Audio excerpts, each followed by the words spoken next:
In today's NFL, you hear all the time about stretching the field and creating space in order to run plays.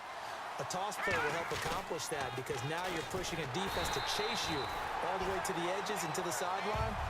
That's a nice run, probing now early to try and get things done later. But when it comes to the running game, the New England Patriots, they're one of the few teams in the NFL that I don't think care much about balancing things out. Last year, to your point, 5th in passing yardage, number 30 in the run game. What they want to do each and every week is make a game plan based on their opponent, not so much their own personnel, and they try to attack that way. To throw, McCarron. Looking deep downfield here for Decker. He's got a man, complete. And all the way down to the 26.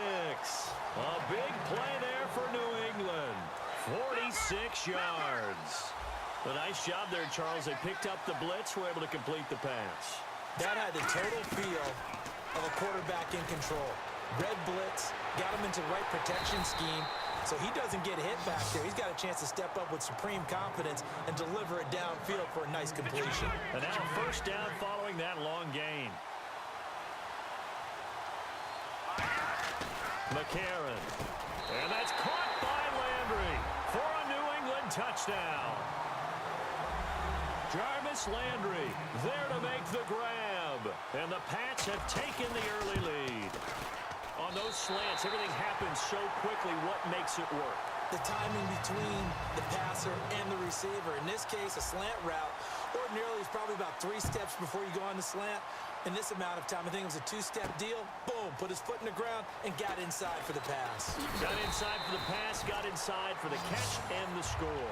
And now out comes Minnesota. And the last drive, the first drive for them, not very good. 3 and out. What do they go to here? Well, you don't look down at your play sheet and say, this is what the problem is. Now let's find out who my playmakers are. Get the ball in their hands and maybe the offense will move a little bit better. Sometimes it's more important to get it to the right people rather than dialing up the right number. Exactly. Or the right play, yeah. That too. Almost not fair. The big guy running the corner route, being able to lean and push and get to where he wants. So how do you stop it? A lot of times you want to have a linebacker on him, a bigger body guy who can handle him physically. But a lot of times that doesn't work as well because his quickness often wins the route. He couldn't quite hold it. Got hit. Ball pops out. Incomplete. Normally he's pretty reliable. Usually catches what's thrown to him. On that play, he simply dropped it. 2nd and 10. Romo once more. And the open receiver, it's Robert Woods. It's a gain of 9 yards. And that'll make it 3rd and 1. But it appears that they read man defense and went to the out route. And what you have to do on that one is the receiver's got to make sure he works the defender towards the middle of the field to give himself space to cut to the outside and have that ball delivered with good timing. And they got it done. 3rd and 1, partner. No need to be fancy there. Just use some force and move forward and pick up the first down. It's caught outright by Graham. It's a pickup of 19. And it'll give the Vikings a first down. And this should be the final play before the quarter ends. Back now with Charles Davis. I'm Brandon Gaudin. Second quarter begins with the Vikings holding the football. And they're on the move here. They've got it 1st and 10.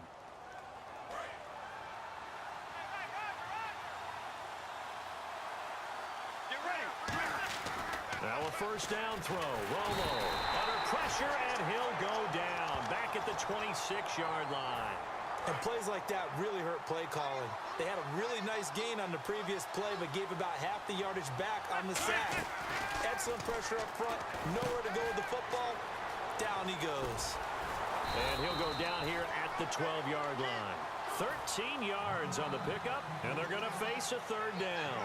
And now the passing game here in the second quarter starting to heat up a little bit.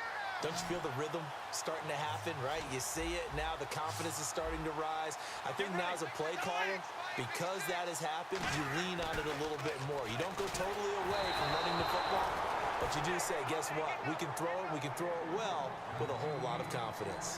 Putting pressure on the guy throwing the football is always good, but when you can couple that with contact on him that leads to an incompletion, as we just saw there, that's winning football.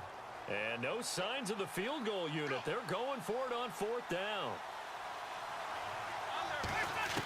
Here we go on 4th. Romo. And he finds Jimmy Graham. And he will score. Touchdown.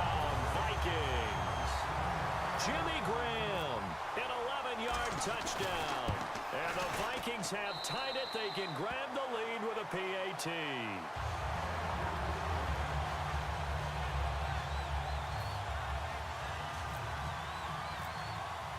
Franks now on to kick it away after the touchdown.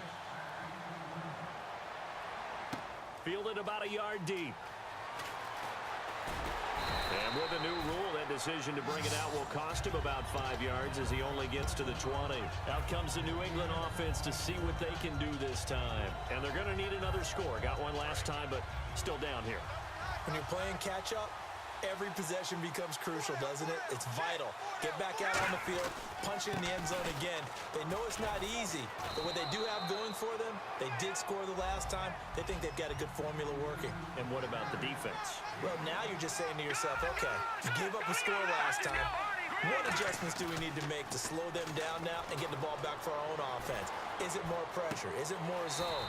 What do they have to do? They're trying to figure that out themselves. We'll see if they can figure that out right here. It'll be a pickup of just 2, and that'll lead here to a 3rd down.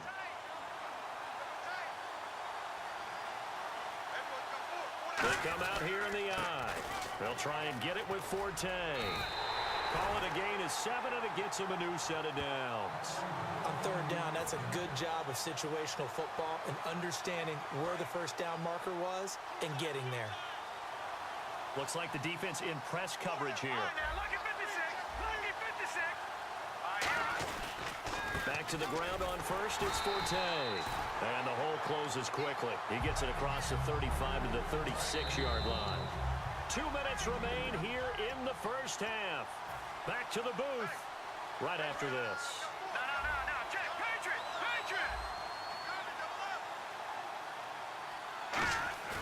He'll look to throw.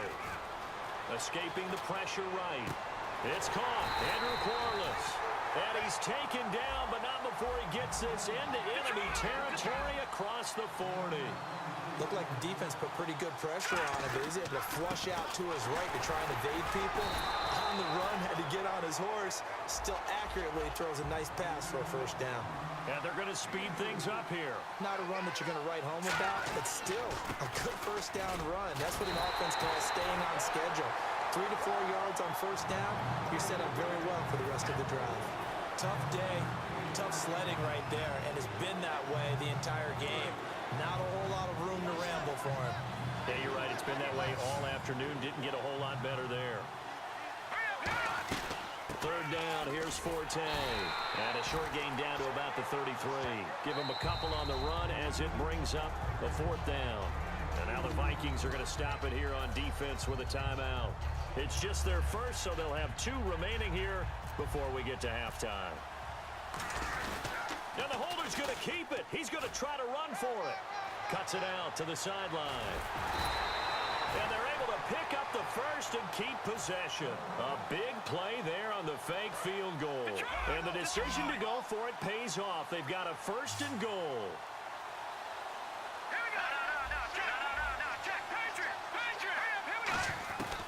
On first down, he'll drop to throw. That's caught at the 2. And he'll be brought down right on the edge of the goal line at about the 1-yard line. They're going to hurry back to the line now. Looking to jam the receivers at the line here. Press coverage look defensively. On the ground, Forte. And he's going to be shoved back short of the goal line. They hold him again, and now all of a sudden it's 3rd and goal at the 1.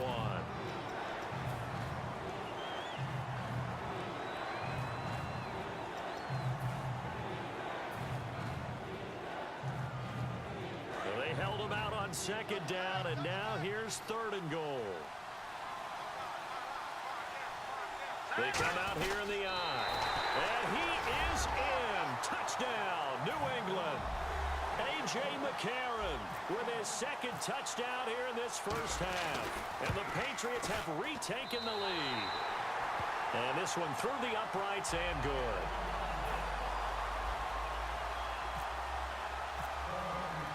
The kickoff unit is out on the field, and they will send this one away. That's fielded in the end zone. And now out comes Minnesota. And with time quickly fading here in the 2nd quarter, not sure how aggressively, offensively they want to play this. I think we'll find out just how much they trust their guys in this situation if they decide to take a shot. To throw is Romo, and he finds his tight end, Graham. It'll be a gain of 6, and it'll be a second down. And the offense moving quickly to the line. And there's another completion to the tight end. And let's face it, it is hard to overthrow a 6'6" target. It is indeed. Quarterbacks like their speed guys. They like that huge 6'6" target that they've got in it. Now whistles come in. We're going to get a timeout here by the offense. And with halftime on the horizon, they'll be out of timeouts from here forward. So with 2 ticks left here in the half, on is the field goal unit. From the right hash, it's a 35-yard attempt. And Frank's kick is good. And that will do it for this first half. So we've hit halftime. Just a field goal separating these two teams at the break. Both teams appear ready for the fight ahead, and we resume action here in quarter number 3. That's fielded in the end zone.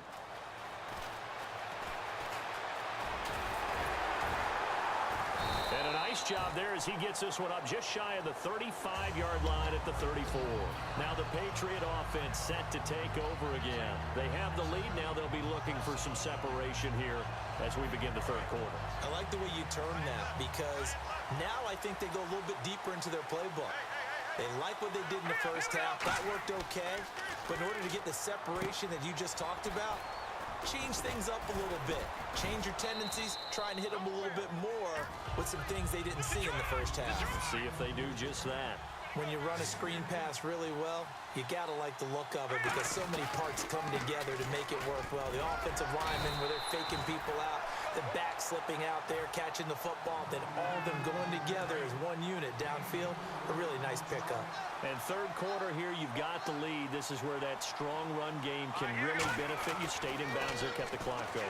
I like all the points you just made there. And if you throw the football and it's incomplete, now you've stopped the clock and you've helped out the guys on the other side of the ball. So keep it in the hands of those runners. Keep moving it. Keep grinding clock.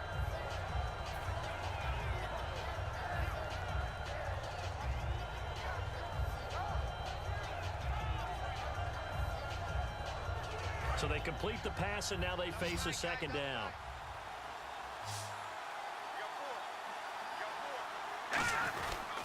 They'll run with Forte. And he's going to get this one down to the 45.